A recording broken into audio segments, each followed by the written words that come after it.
It's all about the black continent. It's all about renewal. It's all about who we are.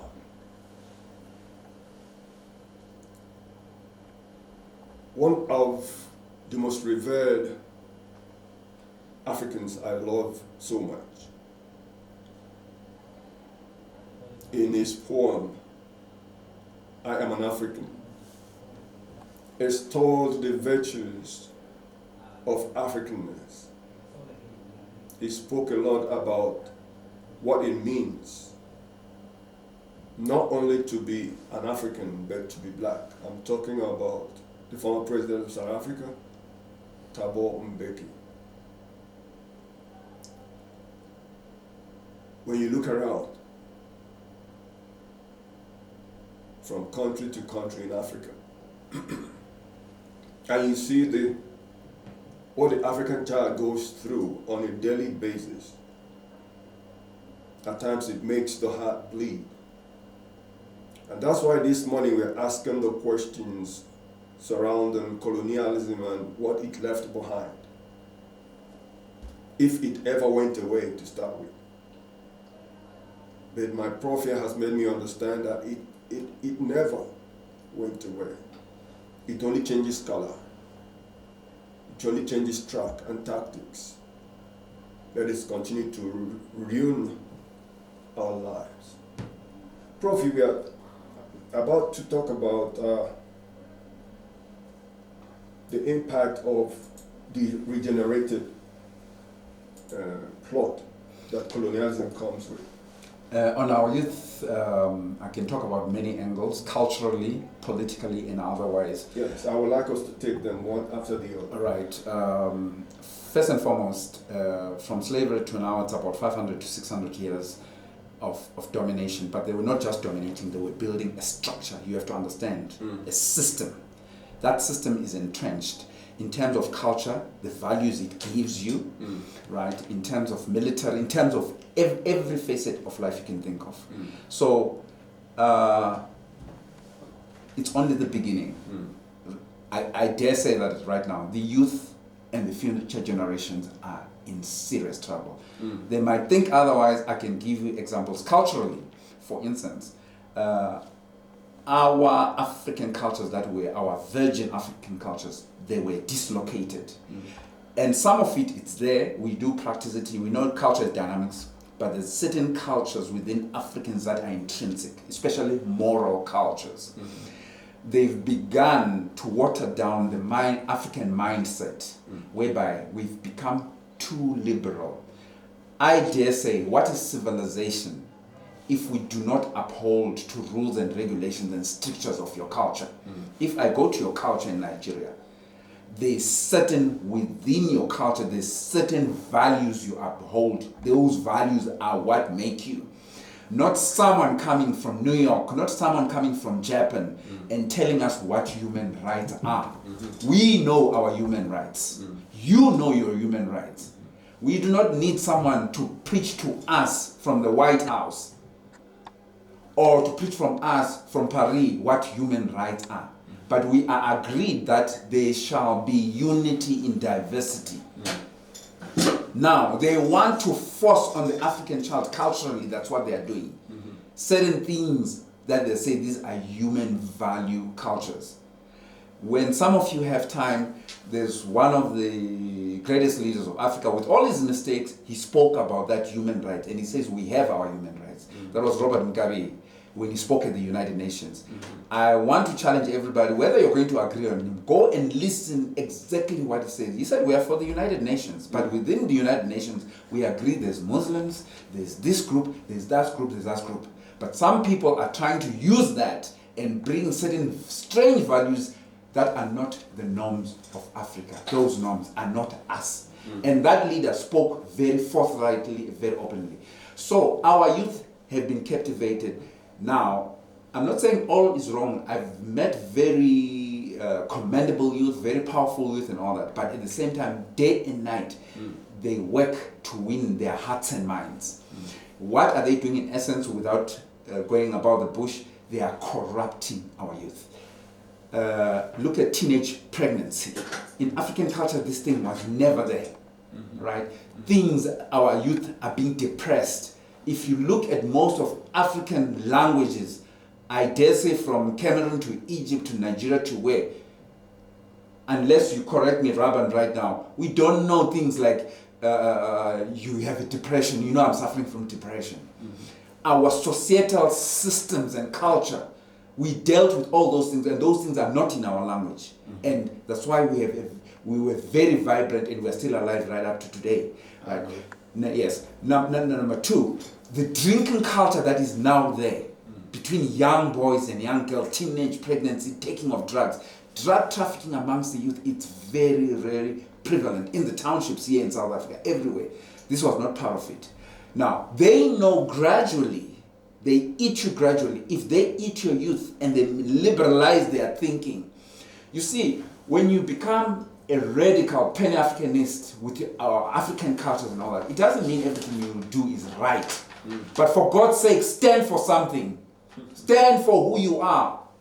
Don't let strangers coming from Europe and America telling us who we are. We know who we are.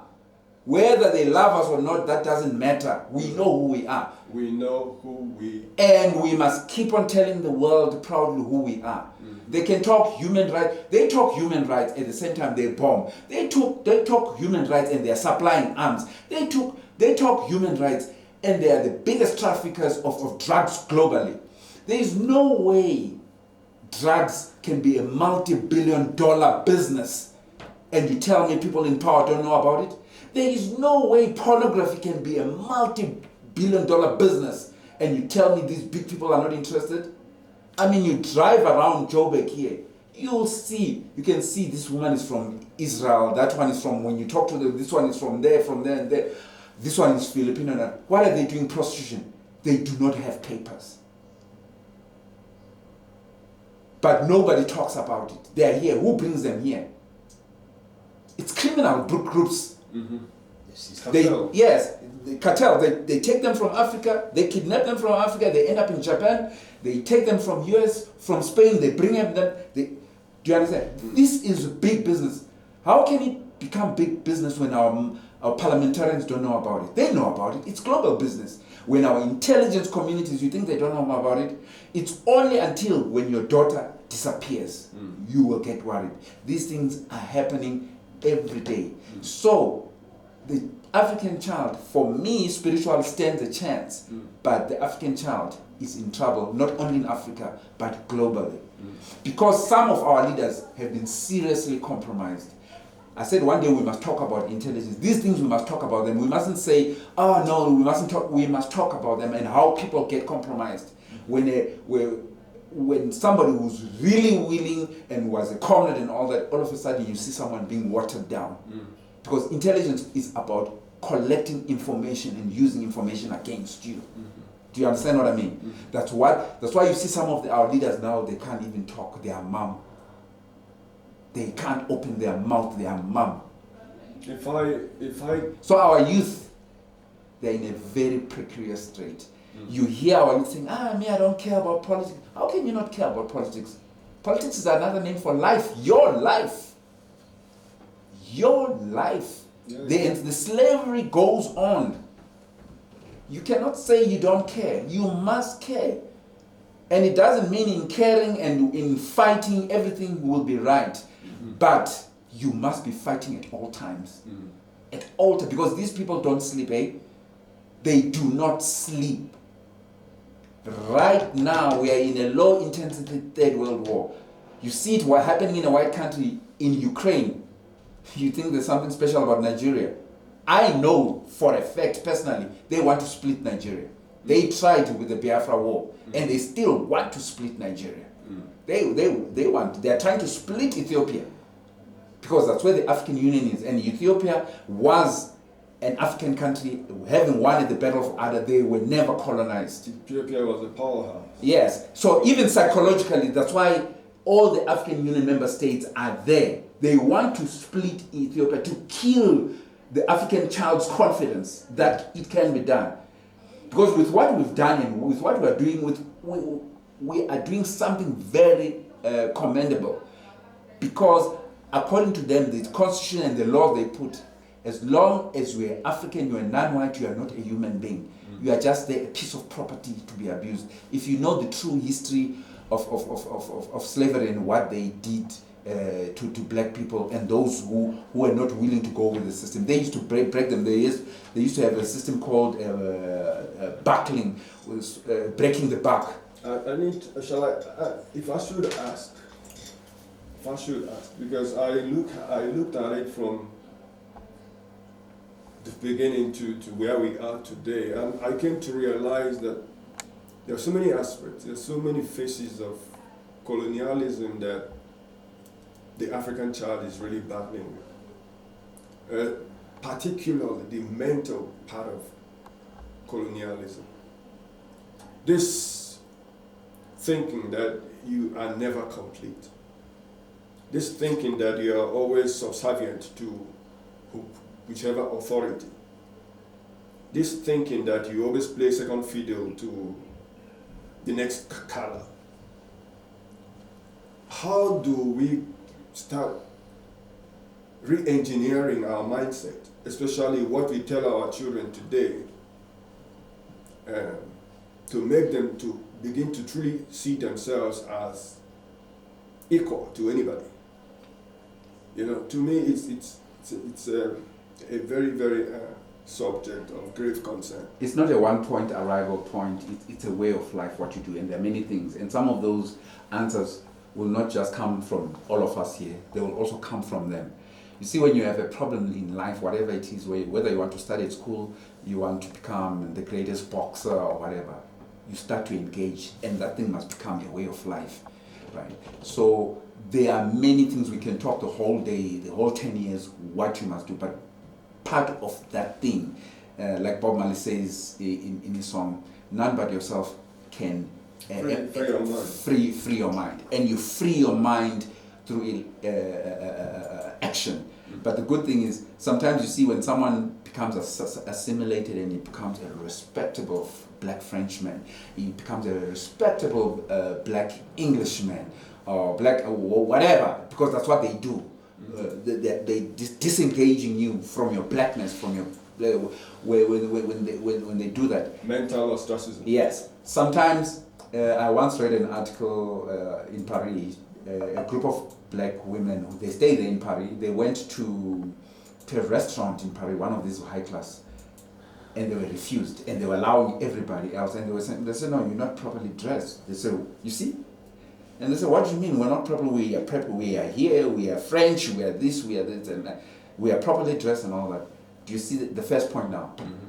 You are not properly. So they tried, and there would be other women and men who went dressed because they were white. Mm. This thing has played out in China, everywhere. Mm. But what I'm saying is, sometimes when some of our Africans, and it's not their fault, when they are pushed to that, and they abdicate and they leave their people and they think, oh no, I'm a much better black and all that. Sometimes global racism has a way of reminding you that a nigger is a nigger, according to them. And it becomes painful. Sometimes your child experiences it at school. To say, hey, these dreadlocks you have, it happened a lot here in South Africa, these dreadlocks you have here at school, we don't want them. You must be cut and proper and all that and all that. No, this is my culture, these are my dreads, I'll express myself the way I want. So these things happen when it hits, and at first that child didn't want to be. When that racism hits them, they'll come and ask you, Daddy, Mommy, why are they saying we are like this, we are like that, we are like that? Then you have to start educating your child. What do we tell our children? No, first and foremost, you tell them to be proud of themselves. Mm-hmm. First, and also me, I tell my children, God is black, and He can be any color He wants to. That's why He's almighty. God is not limited. No. But my first point, me as Malusi, what I tell my children, God is black. He's pitch black. Pitch. I take them, but I tell them equally.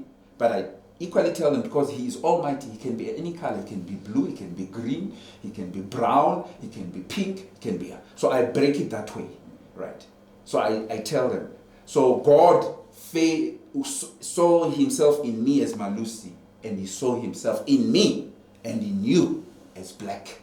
And there's nothing wrong with that. And if he is white, as others want to see him, that's fine. But I am telling you from my location, from my position where I am, from my lived experience, my God loves every human being, whatever color. But if you're saying yours is white, mine is almighty and he's black. He is not only black, he can be any color he wants to. But he loves being black. That's what I say. Wow.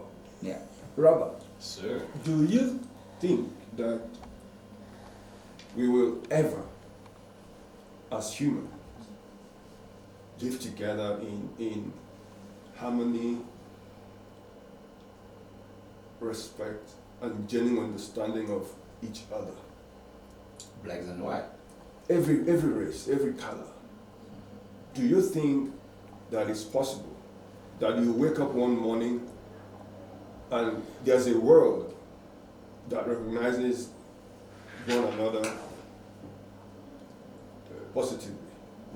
We all wish, but I don't think that is possible, because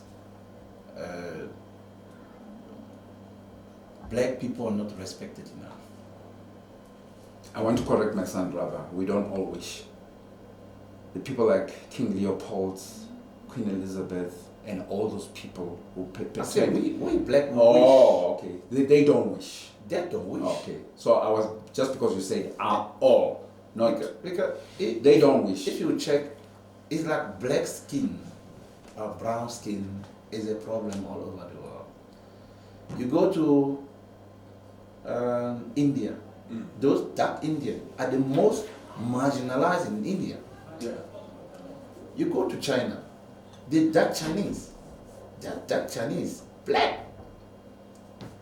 They are the most marginalized in China. It's that people with this black skin, In dark skin, Argentina, in Argentina, in Uruguay, you don't see. the whole of South America has massive black communities that are always left backward. When you look at Argentina play, when last did you saw a black man in the national team of Argentina? Never. And yet they have black people. Yeah, who are playing so well. They have to move and go and play for Ecuador or Brazil, or Peru, or Colombia. You know? Can I explain he's right on point. I want to explain that phenomenon. I want to touch on India, go a little bit to China and speak about, because I think it's critically important, if you'd allow me, or you want, okay, right. For instance, the talk that is coming out of India right now, because they could not hide it, is around 16th, 15th century, black people came in as scholars, as slaves. That's why you find the seedy black community and all that. Then there's other, very few Indian black scholars who are very, very honest about what happened. Right. If you go to India today, not only the seedy people who are from East Africa, if you go to India today, you will see a whole lot of Indian people who are pitch black than me, who look like me, pitch black, pitch. Now, certain things you have to use common sense. You mustn't just always be told by paleontologists and archaeologists. You can use your common sense, and we want our children to be like that, to have confidence in themselves, right? Because part of what these archaeologists do, they hide information and they lie. Universities like Oxford, Cambridge and all that, they perpetrated racism. Churches like Roman Catholic, they were in charge of slavery, and they were very much abuse of small boys and all that on a continental level. But coming to this issue, how do you have millions of dark Indians in India, millions dark like me, pitch black like me? How do you have them, millions, as a people? Where did that black color come from? That's an intelligent common sense. Don't tell me about blacks whom you say went in as slaves, because that's narrative. I am telling you the narrative of our children. Because if you go back into history, what is Ethiopia today also included the subcontinent of India. That whole stretch. And even the landmass was not as how it is today. Human beings, we've been surviving for millions of years. So every information you are told by these so-called educated universities, be they Cambridge, be they Sorbonne in France and all that, take them with a pinch of salt. There's a black brother who wrote, what's his name? He wrote about the black origins of Egyptian civilization. Chekantadia. People must read his works. He must read. He doesn't just put guesswork. He was a very, very qualified scientist. Not only you must read his very revolutionary work. So back to this color of India. When main scholars in India, when they talk about where they originally come from, they'll tell you from Turkey. They'll tell you from Turkey and countries like that. They will never mention. It's only now a few of them who are very brave and they're talking about that.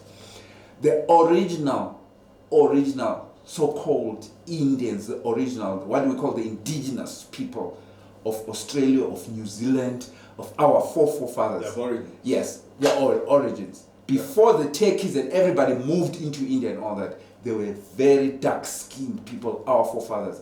That's why if you go to India and you see the depictions of what they call Krishna, their god and all that, he is very dark. Yeah. He's very, very black. And they still try to hide that. It's there, it's in their churches and all that. So the indigenous people of the world is melanin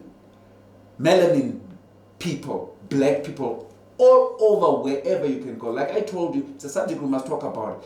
We will give the DNA evidence and the books that are there and all that.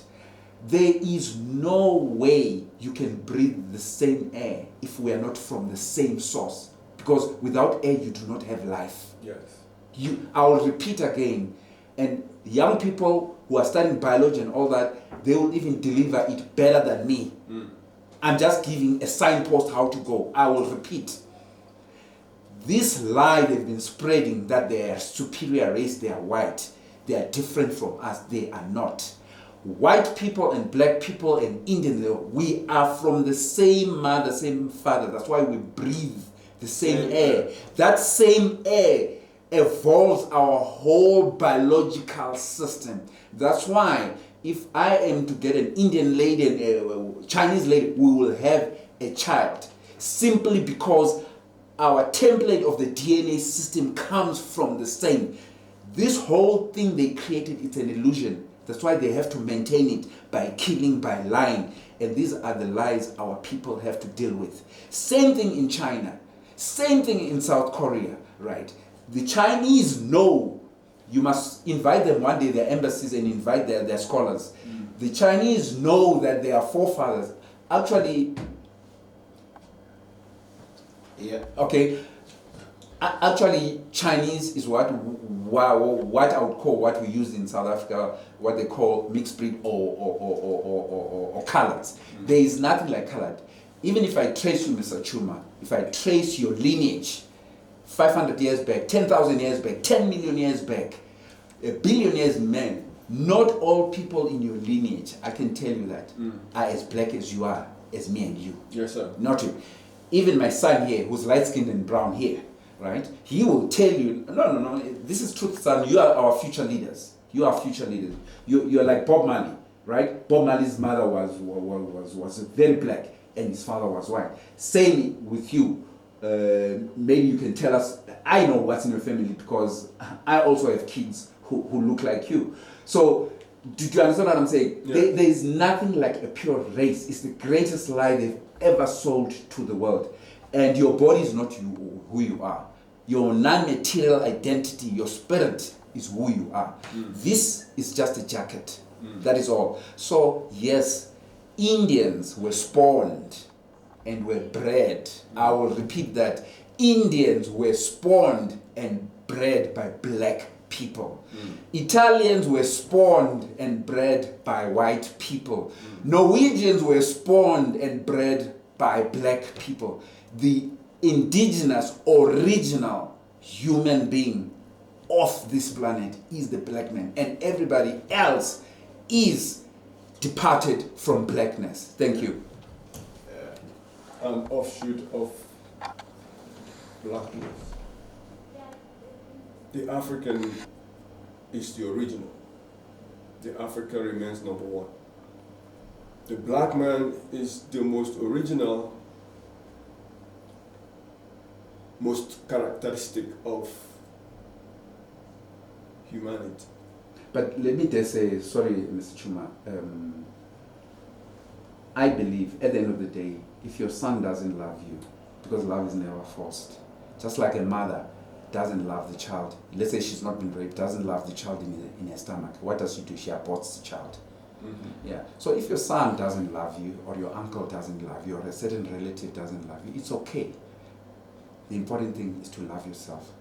So even those who think in Argentina, because that's what happened in Argentina, they made our people so ashamed of themselves. In South Africa, we used to have what we call ambi. It's a cream like this. Yeah, AMBI. Ambi. Africans may be improved. They used to sell it here. No, yes. Wow. Yes. This is my lived experience. So our sisters used to bleach their skin to be very light-skinned, and you were deemed to be acceptable and all that. So basically what happened in countries like Argentina and many other countries is people, it was deemed as if you've arrived. If you marry into a white person and all that, and have lighter kids and all that. So that's why you see a whole lot of Argentinians, if you go and talk to them, those who look like Ronaldo and all that, if you ask them, some are even the system, what I talk about, the system has made them ashamed to talk of their black lineage, but they know in their lineage there's a black mother, there's a black father, there's a black grandmother. They know that very well. Like when you check about the statistic, India is the country in the world that they bleach the most. Thank you. Yeah. India and Chinese, because those dark Chinese, to avoid being marginalized, they have to bleach. That's the sad part. Wow. At this juncture, we're gonna go on a break. It's been. I was thinking I was gonna have fun this morning talking about this topic, but man, it's been. I wouldn't want to use the word demoralizing, but it's been very, very, very, very heavy. Anyhow, this is still Bloodline Africa, coming to you from Johannesburg, South Africa, on the platform of One Africa Radio TV. We remain the same team. My name is Mr. Chuma. I have Professor Mnube. I have my brother Rabba. We're always talking about the African child. Let's take a short break. And before we do that, please, you may contribute to the topics that we normally go through. You may contribute in any way. Send us your thoughts. Send us suggestions on how to improve what we're doing. Our WhatsApp number is 2778 934 9311. 2778 934 9311.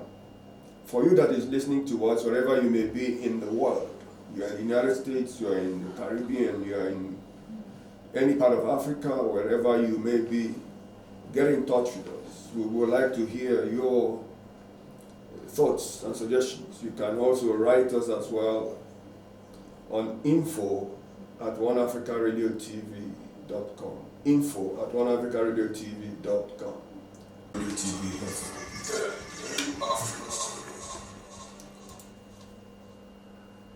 Salif Keita, the powerful son of Africa, one of our role models, great African ambassador. His music is called Africa. Africa, we preach oneness, we preach brotherhood. We say we are family. Today we are talking about the effects of colonialism on the African child, especially the emergent ones. My next question will be,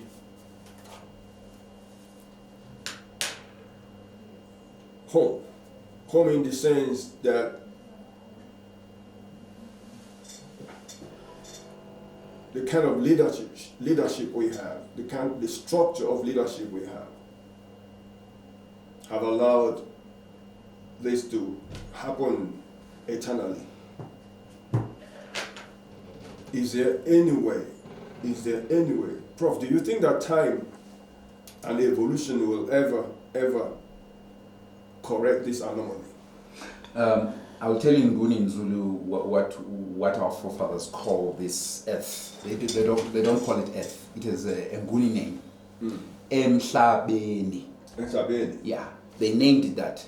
Since our forefathers were very smart, very humble, the most intelligent beings, because they created universes with God, and they tried as much as possible to stick to the laws of the universes. When they say Emhlabeni means something that keeps on pricking it all.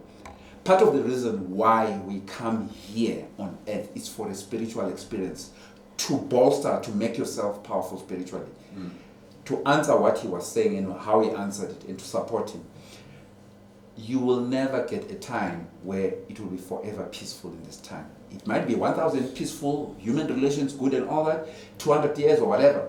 But the graph of this world, because Kusemhlabeni, it's a place of thorns that's pricking you, the graph will go up and down, up and down. So, in other words, for your spiritual existence and powerfulness, you must be a man or a woman for all seasons. So that when it's summer, you can show your six-pack and all that, it's fine. But when it's winter, you put on a jersey and all that. When it's raining, you have an umbrella and a raincoat. That is wisdom. You know what to do. You know what to do with your crops. You know what to do with your child when they are born in winter, how you dress them and all that. That is. So we also want our children all over the world.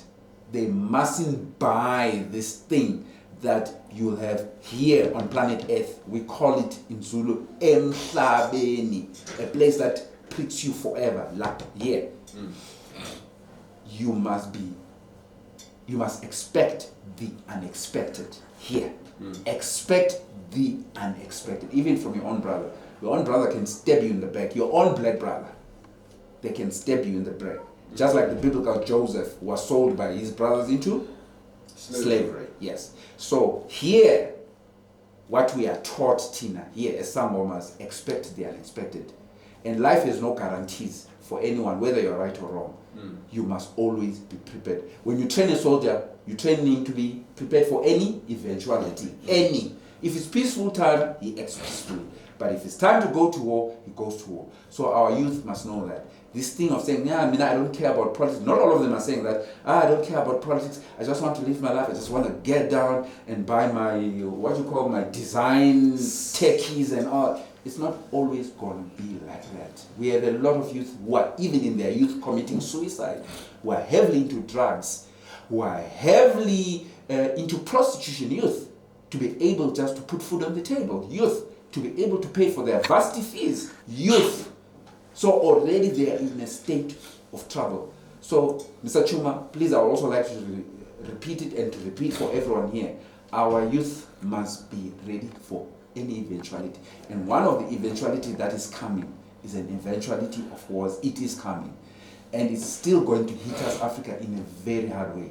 Because the whole world is built on Africa, and they are not going to let Africa go.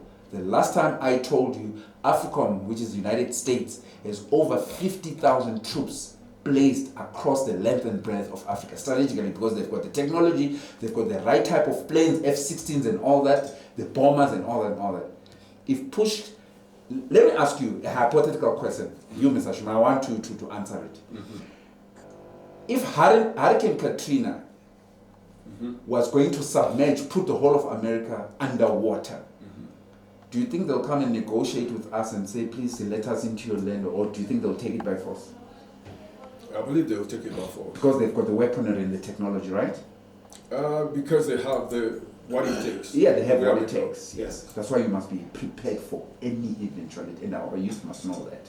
So our youth, I am begging you, be interested in politics, because politics is life, right? You cannot be the best boxer and you think another boxer is not going to punch you. If you want to be like Mike Tyson, if you want to be like Muhammad Ali, you are going to get punched. You must know what a punch is. That's what makes you the best of the best. So be very interested in politics, because that is your life. That is a life even for your future. Know everything. Participate in politics. Get confused, learn, and make sure with that confusion and learning and falling down and standing up and all this corruption that is, it's not only African, it's global corruption. Colonialism itself is corruption. Neocolonialism itself is corruption. These royals, there's nothing special about them. It's all corruption. So, our children, you better wake up. And more than ever in this century, you must be prepared. Because Mina Naboko, I'm now speaking as a Sangoma, we are smelling bad times that are coming. Very, very bad times. Thank you. Is there any difference between apartheid and colonialism? Shall we say apartheid was a child of colonialism? It's not only colonialism, it's Nazism, because Verwoerd, who perfected apartheid, actually went to Germany and he met with the Nazis to perfect it. It just takes different strategy because it's different geographical countries and all that. But it's basically Nazism. And Nazism is murder, is slavery, is what you call. For instance, what the Germans, you know what they did in Namibia? You know what they did? Yes. They did not start by wiping off Jews. They wiped away the Herero people. Exterminated them. There's just a couple of thousands that are left right now. So this, you must know the mentality of your enemy you're dealing with. These are people, when you put them to the corner, they have it as policy, they will wipe you out. They are the first people, they took the uranium from the DRC Congo, they mined it under the watch of Mobutu, and they made nuclear bombs where they bombed Nagasaki and Hiroshima. It came from Africa, that uranium. The very uranium they don't want us to have nuclear power. How do you like that? But all the big powerful white countries they have, the minute when we had it here in South Africa, they are the ones who built it, the nuclear power, right? They said no, dismantled. We were forced to dismantle. Not that we agreed. They forced us to, because they cannot have nuclear weapons in the hands of a black man. Because we'll do what North Korea is doing to them. Do you see what North Korea is doing to them? North Korea says, if you touch us, we will show you. Yeah. We would have done the same. Balance of power. So our youth must prepare, our youth must educate themselves. Thank you very much. Talking about our youth, what can I say? If you don't do politics will do you. Yes. So for me, it's so sad. Like today, you tell a young brother, go and vote. Say, I have nothing to do with that. Politicians are all liars. Bro, if you don't follow politics, if you don't do politics, we are going nowhere. Because in the end of the day, any decision, your life in the morning, when you wake up in the morning, the bread that you eat is politics. Water that you drink is politics. Electricity is politics. Your work is politics. So, if we keep on running away from politics, it means we are killing the continent. Yes. So I'm calling all the youth to put politics as first option, because it's only with politics we can decide who's gonna be our mayor, who's gonna be our president. In case we are not happy with him, we put him aside, we put another one. Yes. I mean, for me that's the only way, because coup d'etat and whatever is happening, there's no violence who can change the situation, because in violence there are always people who are gonna lose their life. There are always people who end up paying the price. But with the ballot paper, we can change a lot. Yeah. Colonialism and education, our education system. And you see the youth can also demand transparency and accountability with what he's saying. So if, for instance, 500 million has been put for education. I just want us to look at that, because from what we learned, we know that most education system in Africa was tailored towards teaching us how to serve the other and not how to improve ourselves and not how to live our lives, the way we want. We go to school to learn how to become an employee or an employer and not to be self-employed and not to be able to harness our quality as individuals. But how can we change it? That's what I'm going to ask you now, because when you look at it, you see that our educational system is intricately. Why do we change the education system in the parliament? I think basically, if you're asking me now, I think the change must start from our mindset. If the people, because if let me go back again to the leadership. If the leadership does not see the things you and I are seeing, the way we are seeing it, then everything we are doing here doesn't make sense. The leadership might see it, but you must force it. Yes. The youth must force it. That's your job. We are the continent that have more youth than the whole world. In the whole world. Yes. In a continent in the world. Mm. And we are the continent who have been run by people who are not young. Mm-hmm. All of them. The president of Guinea is 43 years in power. Mm. And he got voted yesterday. You mean Equatorial Guinea? Equatorial Guinea. Mm-hmm. Tell me. And it's 85 years old. Yes. Tell me, how are we going to survive if we don't unite and give to the youth a responsibility to lead us? I'm sure if you put a computer in front of that man, he won't even know how to start out to plug it. Mm. But he's your president. But that man knows what to do. One thing he knows for sure what to do. As much as he cannot operate a computer, he knows how to put you in prison. Yes. True, right. He knows. Mm-hmm.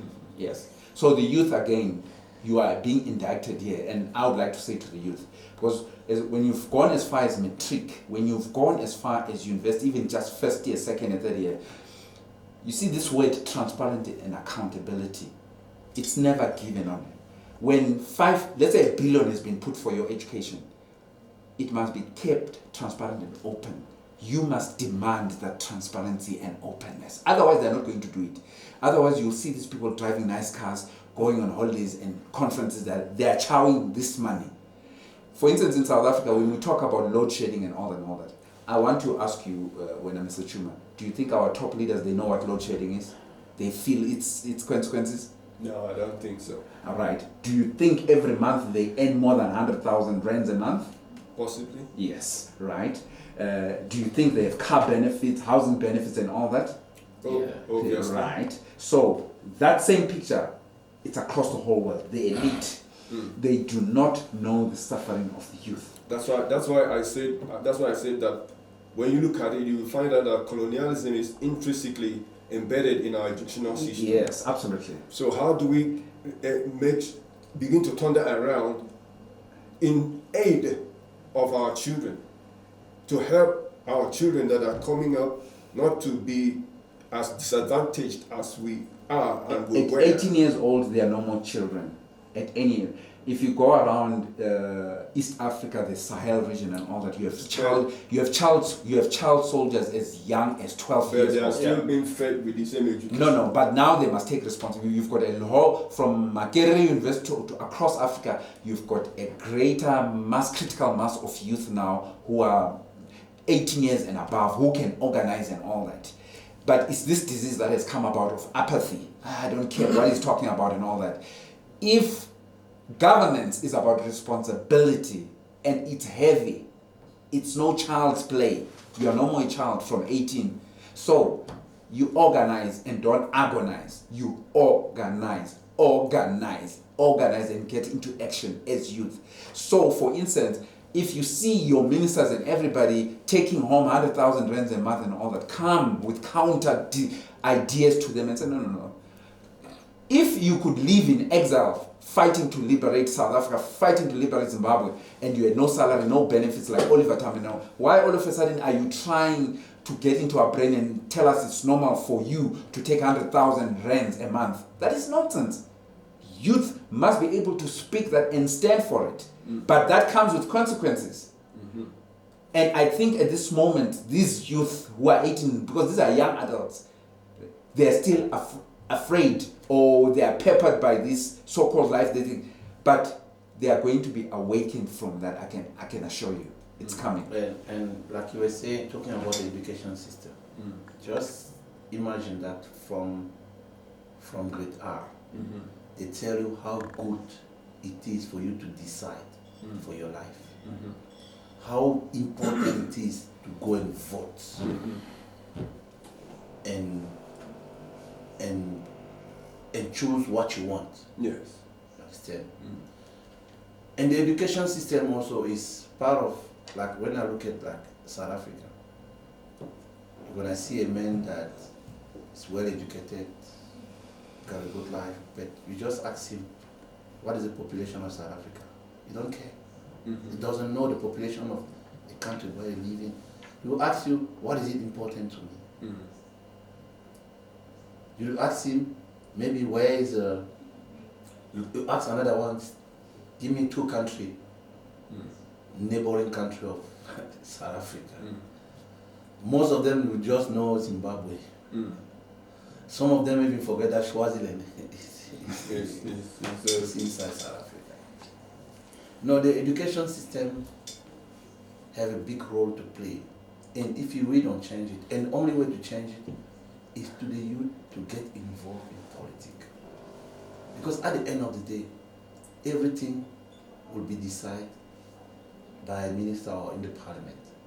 Mr. Chuma, why are these young adults not standing up? I want to ask you, across all Africa, why are they not organized? They're educated. It takes us don't keep on, I'm asking you, don't keep on pampering them. Why are they not standing up? It takes us back to the kind of education that was given to them.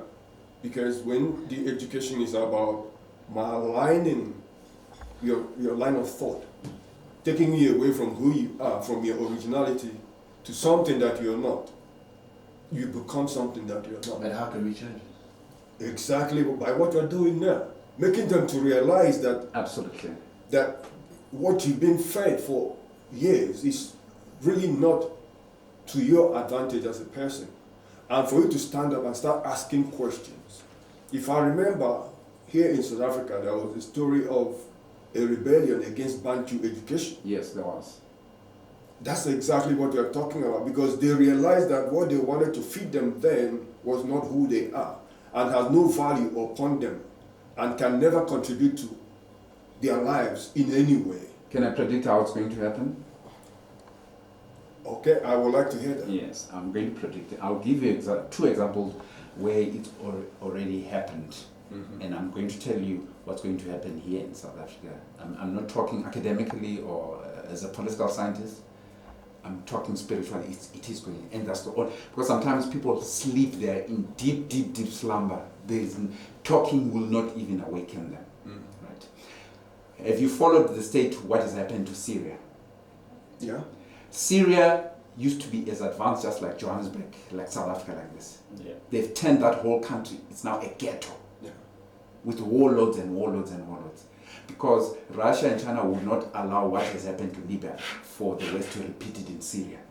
So American forces, special forces, and Russians and Chinese, they are there. Yes, and everyone is there. So the whole people are living in splitting. The Turkish people who used to be proud, they are beggars in Istanbul, everywhere. Okay, I've left that. Do you know the state of Libya? Libya is in a mess. It's no more a country. A serious mess. People are suffering there like nobody's business. Right? But now, you already have people who are taking up arms, young people. They are not telling you about in the news, but I know who are Libyans and all that, and the same thing is happening in Syria. Some of these people who are part of ISIS and all that, right? War is jihad against the Western countries forever now, because they are part of this mess. So sometimes you can tell somebody over and over again, but there's something that will wake them up. And all that information they were getting from Mr. Chuma and that uncle and that sister and it begins to make sense when they're in real, I don't want to say the word, the word that begins with an S and it follows with an H. I'll end there. When you are in real, that word. Right. So what's going to happen in this country? Because South Africans, we suffer from what I call exceptionalism. We think everything that taints the world for them to be horrible and all that, it cannot repeat itself or it can be worse.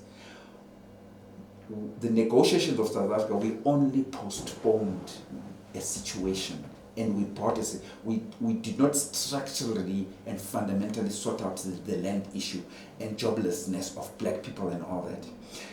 What's going to happen? It will erupt. I can predict in not more than 10 years because it cannot go on like this. It will erupt. People will become unsafe. They will send out the army. People will be shot. And people, South Africans, once again, will run as refugees to Lesotho, to Zimbabwe, to go and now organize. That's how this youth is going to wake up. Whilst they are taking lives and they bring it on as if they are doing you a favor. Oh, well, we've got electricity again. When they are going to look for the fundamental changes. And that fundamental change will only be made when blood is spilled, when they are going to sacrifice, because only then they will be able to cherish. Because now, yes, it's our job to keep on talking, and for them even to have that courage to say, no, but I'm going to, because sometimes when you start on these enterprises, some people sell you out, the backstab and all that, but there is going to be, you see what happened, you mentioned the other day to me, the Arab Spring. Yes. What happened with the Arab, it just happened just like, it's coming here in Northland, and it's going to be very bad. Shame. It will come. Excuse my language.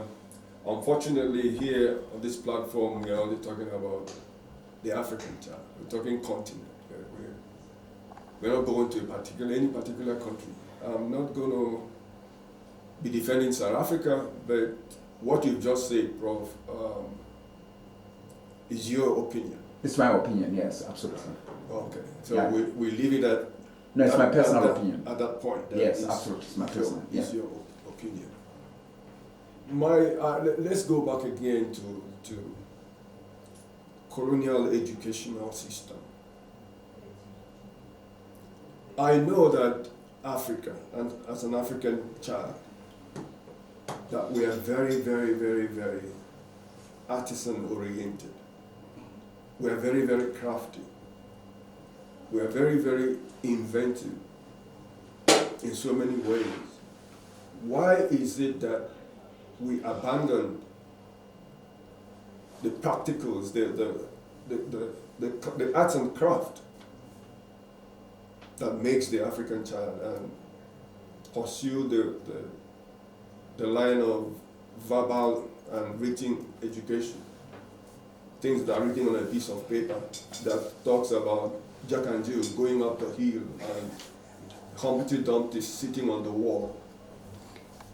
That has nothing to do with the spirits of my forefathers. Because when we were growing up, those were the things they call it nursery rhyme.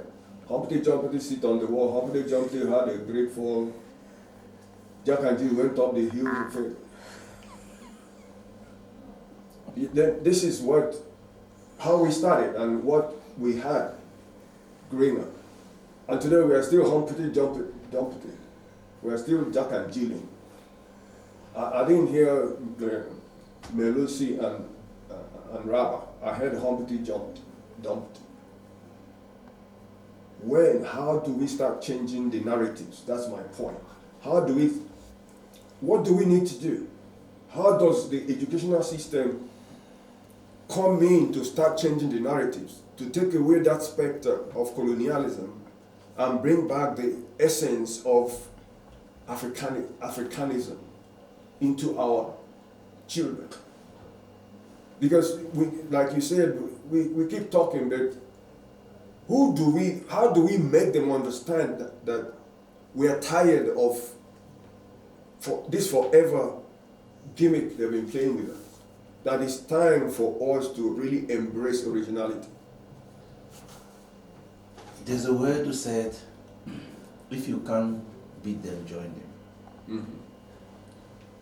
And I think we were forced to join them, and we have to beat them in their own game. And after beating them, we can now decide the way forward. How do you beat them? That is a big question. What I can say is that the first thing to beat them, we as parents, we must make sure all our children must be educated, even if the education is wrong. Mm-hmm. Let's play their game. Mm-hmm.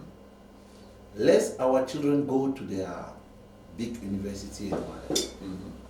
But with time, things will reverse.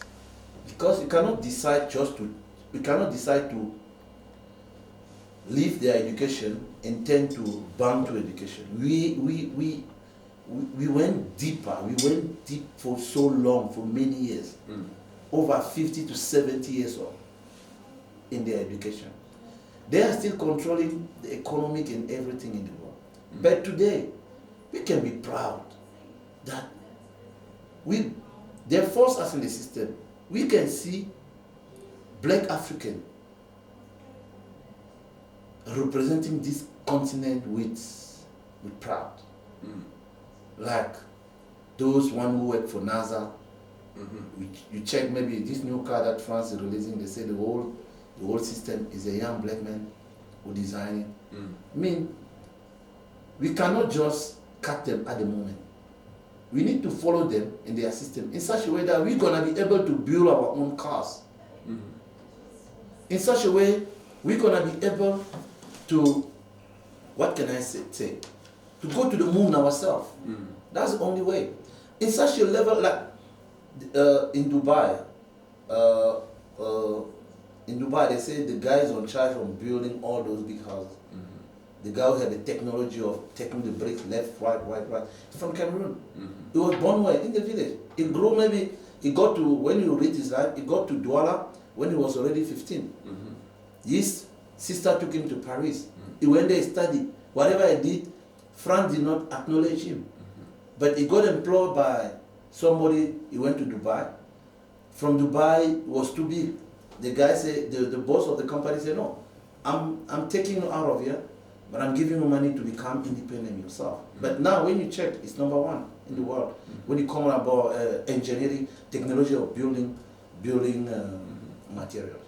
So that's good story to tell.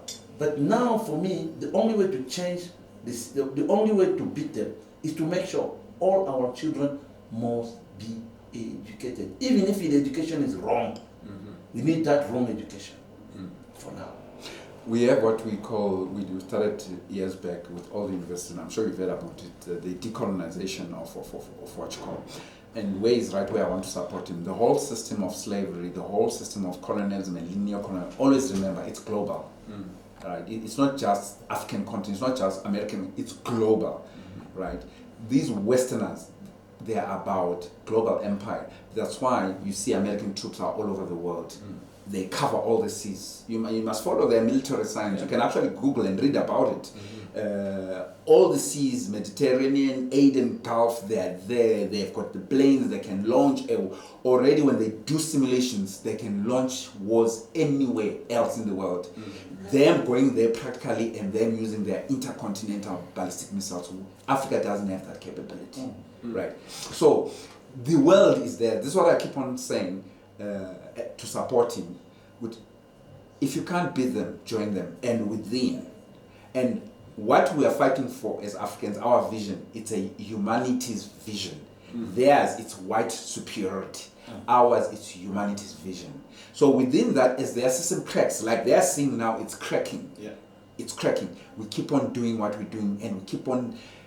You were asking me the other day, even when I sent you a message the other day, I said inch by inch. You do what you can with what you have, where you are right now, right? That's why even when I speak here, I try to speak very forcefully, very pointedly, without playing games, because this is not games. Because it just takes that one person in Guinea-Bissau to listen to what I'm saying and to listen to all our conversation. Yeah. And that person can become a Thomas Sankara, and that person can become a Barack Obama. Don't underestimate what we are doing. Right? So I agree with him. Within, let's tell our children about the positives. We play our part. Because there's no need to sit down and fold and say, we are not defeated. We do whatever we can. They never thought we would get the whole of Africa. I know what it took. I know what it took, the whole of Africa. I know what Nyerere did. Right? The brains that were used, how Nyerere got arms for people to fight, not just South Africans, for everyone. This man there, Kambarage Nyerere, I know what he did. Yeah. Tanzania was very, very pivotal to the liberation of Africa, very materially, intellectually, and otherwise. So he played. So the Thabo Mbekis are there today because of him. You like so? Do you understand what I'm saying? So what we are doing, to me, again, my opinion, it's very powerful. I don't need White House to tell me it's powerful. We need to tell ourselves it's powerful, and that's it. What a discussion we've been having. The story of the African child, the issues of the African child, from north to south, from Cape to Cairo, from Kingston, Jamaica to Kuala Lumpur. anywhere, to wherever you are, as an African child. Always know that we care about you and we think about you. This is Bloodline Africa, coming to you from One Africa Radio TV. We are based here in Johannesburg, South Africa. It's been an exciting 2.5 hours of beautiful analysis on the issues of colonialism and how it affected. We've got a couple of minutes to round up, but before we do that, I want us to take a break and come back to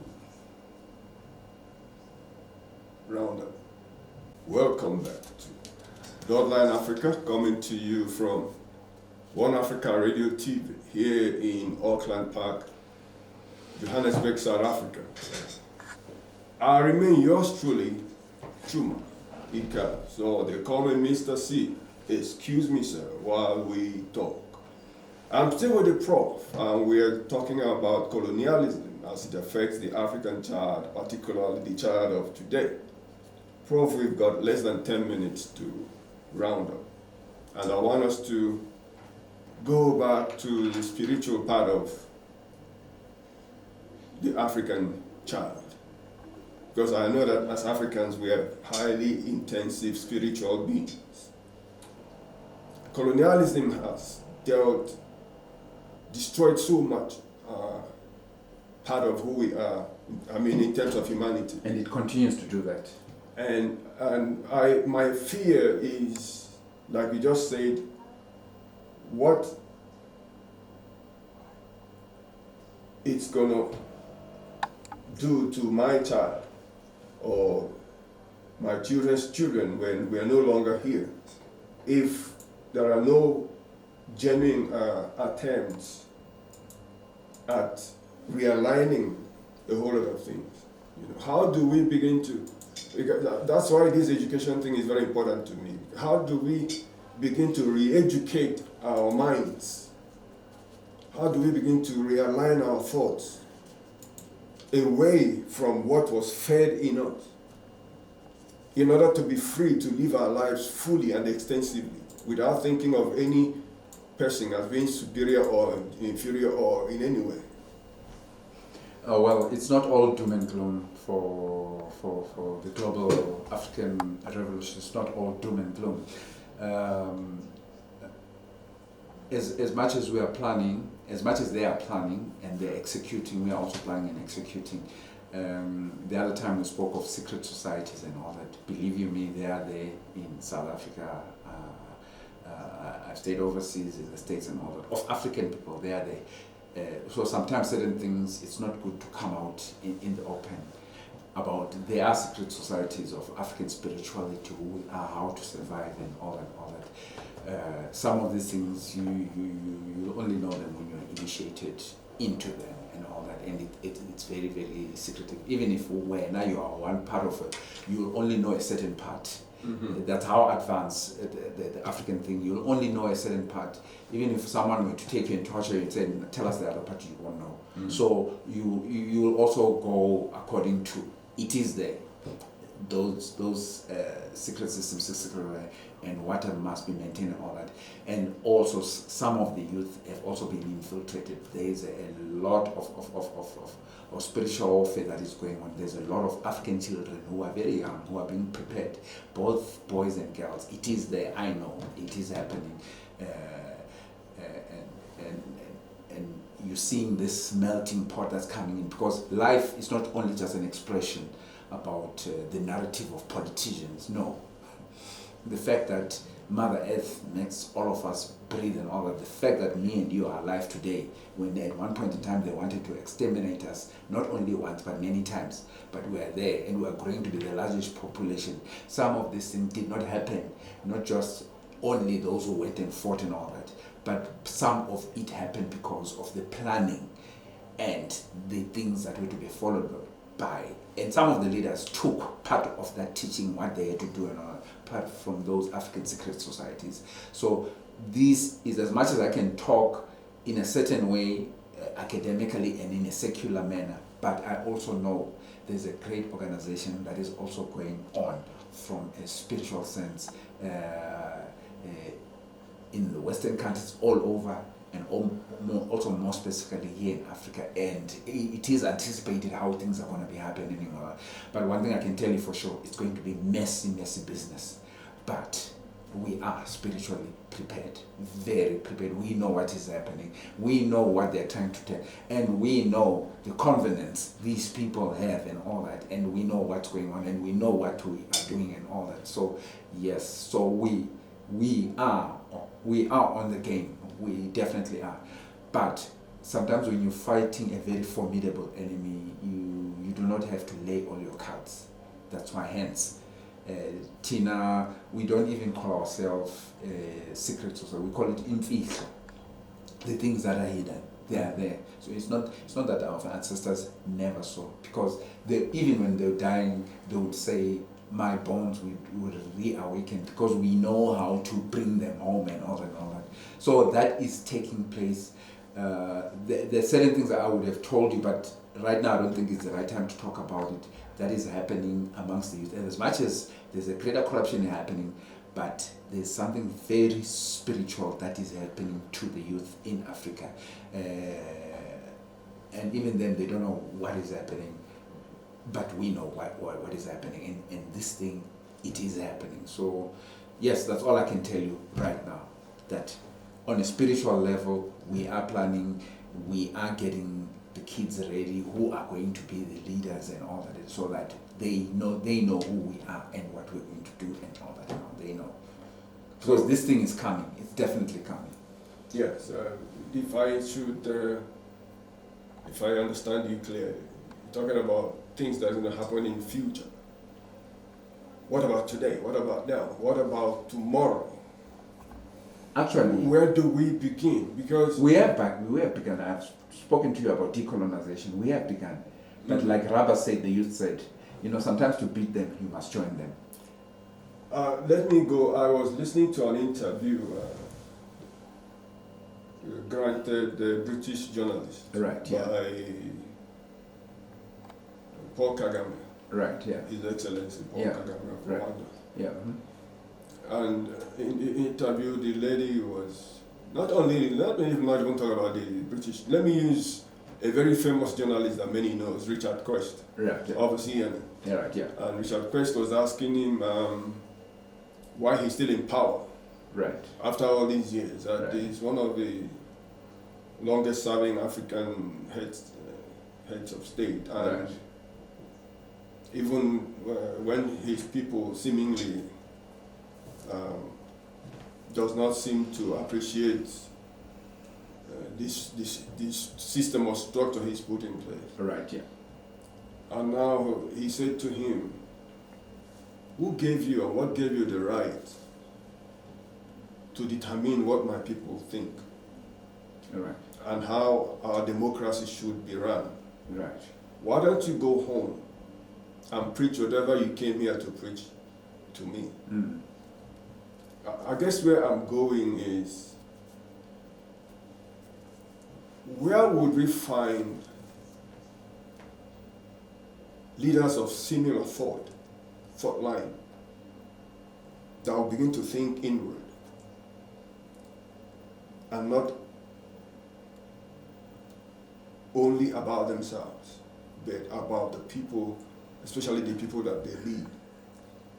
Where would we find leaders that will stand up to the system, the West, and say to them, thank you for what you did for us yesterday. We want to lead our lives from now going forward.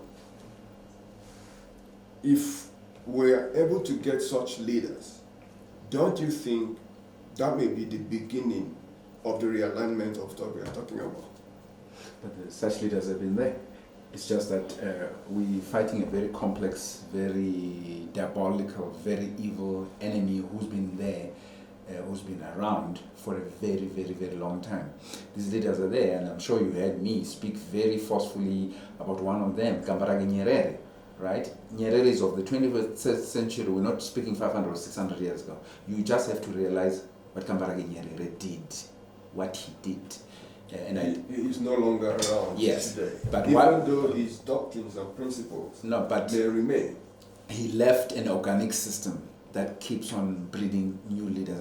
Hence, are they? Yes, because you mentioned Paul Kagame. Paul Kagame is one of them. Because the esteemed Nelson Mandela. Yeah. I remember South Africa under Nelson Mandela. Right. Yeah. Immediately after democracy and into democracy, cannot be compared to the South Africa we have today. Right. Where has the soldiers gone to? Okay, let me put it in the sense we might have a little bit of a disagreement. Let's talk about Mandela. Okay, when Mandela became president, Mandela was more of a reconciliatory president, bringing the races and peace together, and bringing about confidence back into South Africa. That's why he was there for 5 years. And it was not just his decision, it was a decision of the whole African National Congress, right? But the hard work, the dirty work still had to be done to unroot that thing structurally, to unroot it and all that. And that's what Thabo began to do. And that, it's not an easy thing to do. Yeah, Mandela was just to calm the storm, and so he was more reconciliatory, he was more ceremonial. But in order of uprooting the structural system of apartheid, economically, politically, culturally, and all that, he did not do that. Thabo Mbeki started slowly doing that, and that's a very complex job to do. You can't believe it. We have 1 minute left. Right, yeah. And on that note, I'm going to say thank you to you for being here again today. I also want to say thank you very much to the listeners. I want to say to the listeners at all times, go read about your ancestors, the Kambarage Nyereres, the Kwame Nkurumas, the Henry Sylvester Williams. Go read about Harriet Tubman. Go read about Malcolm X. Go read about Khalid Muhammad. Read about Ole. Go read about Amilcar Cabral. When you read about all these people, you will immediately know what you have to do and stick to that. Thank you. Well, Africa, that's been Bloodline Africa for today. We are still One Africa Radio TV here in Auckland Park, Johannesburg, South Africa. Wherever you are, we're glad to have communed with you this morning again, and hope to be with you again on Wednesday, same time. Please never ever fail to be who you are. Always be a true child of Africa, son or daughter of a black earth. We love you, we think about you, we cherish who you are and whatever you stand for, so long as has to do with genuine humanity. Reach us on WhatsApp, on our WhatsApp number 2778-934-9311, 2778-934-9311, or on all our social media platform. Remember, is One Africa Radio TV. One Africa Radio TV. My name is Chuma. So they call me Mr. C. Excuse me, sir, while we talk. And myself and my Prof Malusi Nube, we say, God bless you and talk to you next time. So,